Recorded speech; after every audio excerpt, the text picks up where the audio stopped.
have a shorter path length in a large tabless cell than you have in the smaller cell with tabs. This is a big deal. For cylindricals to be able to get rid of the tabs dramatically simplifies winding and coating. Yeah. And has an awesome thermal and performance benefit.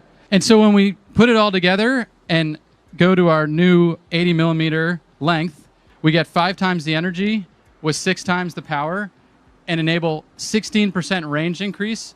I would say it's probably about a year before we get to the 10 gigawatt hour annualized rate with the pilot plant. And this is just a pilot plant. The actual production plants will be more on the order of maybe 200 gigawatt hours. Maybe. In a large table cell, your journey length is shorter than in a smaller tab cell. The ability to remove the tabs is a significant development for cylindrical cells. Indeed, it provides a fantastic thermal and performance advantage and significantly simplifies winding and coating. All things considered, we obtain 5 times the energy with 6 times the power when we switch to our new 80 millimeters length, which also allows for a 16% improvement in range. It will likely take a year or more before the pilot plant reaches the 10 gigawatt hour yearly pace, in my opinion. Furthermore, this is only a pilot plant. The real production facility will have a capacity of at least 200 gigawatt hours. Welcome to Tesla Stock News, your one-stop shop for the most recent information on market trends and Tesla's groundbreaking technologies. Today, we're going to focus on the 4680 battery, a revolutionary advancement at Tesla. By lowering production costs and improving battery performance, this invention has the potential to completely transform the electric vehicle market. The history of the 4680 battery, which was introduced at Tesla's Battery Day in 2020, the difficulties encountered during development, particularly with the dry cathode process, and how Tesla surmounted these difficulties to possibly establish a new benchmark in battery technology, will all be covered in this episode. We'll also examine how these developments may affect next Tesla models and the larger EV industry. As we continue to talk about this exciting development, please remember to like this video and subscribe to Tesla Stock News to show your support. Let's begin. Viewers are seeing firsthand the remarkable outcomes of Elon Musk's straightforward and assertive management style in the most recent advancements at Tesla.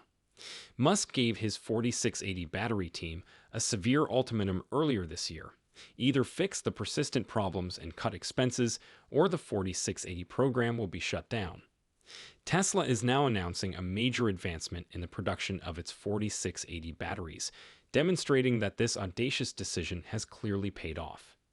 It wasn't easy for Tesla to make advances. The 4680 batteries failed to live up to the lofty standards set at Tesla's 2022 Battery Day event because of ongoing issues the company was dealing with.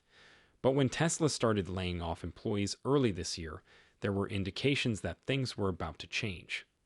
The departure of Drew Baglino, Senior Vice President of Powertrain and Energy at Tesla and a key player at many of the company's turning points, was among the most noteworthy. Baglino's exit was a blatant indication that a significant change in strategy was required. Elon Musk was keen to re-establish a tough and decisive environment among his team when a key Tesla executive left. He posed a straightforward challenge: either innovate and increase manufacturing of the 4680 battery cells successfully or risk disbandment, similar to what happened to the supercharging division. This harsh directive demonstrates Musk's no-nonsense strategy for making progress under duress. The outcomes were immediate and noteworthy.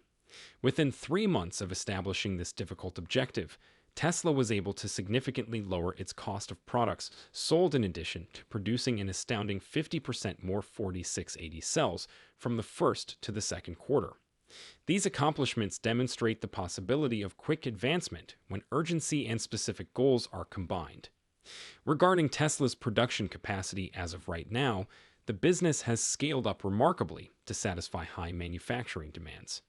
Now, Tesla is making enough 4680 cells a week to put together more than 1,400 Cybertrucks, or almost 100 million batteries annually.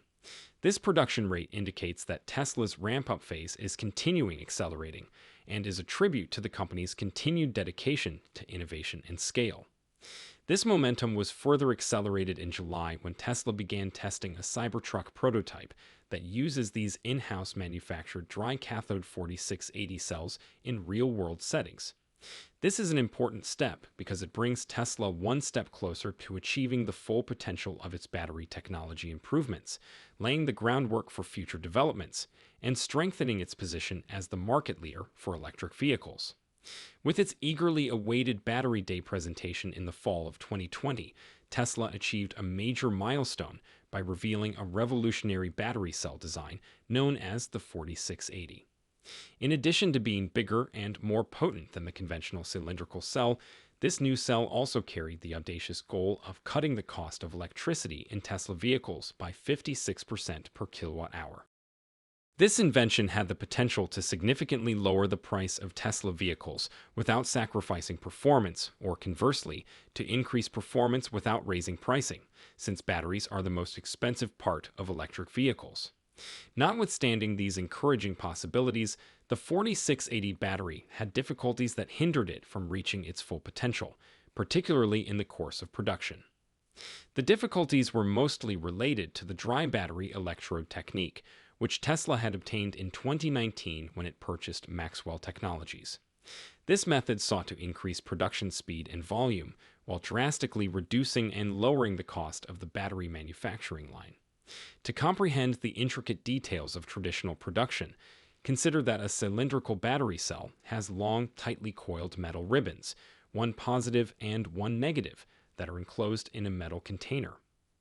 Usually, a wet method is used to produce batteries, in which liquid solvents are combined with other ingredients to form a ribbon that is subsequently dried. In addition to requiring a lot of time and energy, this procedure also entails handling hazardous chemicals and controlling off-gassing problems. By implementing a dry technique, Tesla aimed to transform this procedure and do away with these troublesome processes. The overall goal proved more difficult than expected, even though Tesla was able to successfully apply the dry process for the anode, or negative side of the battery, which consists primarily of a layer of graphite on copper foil with some silicon, the simpler and less expensive part to create.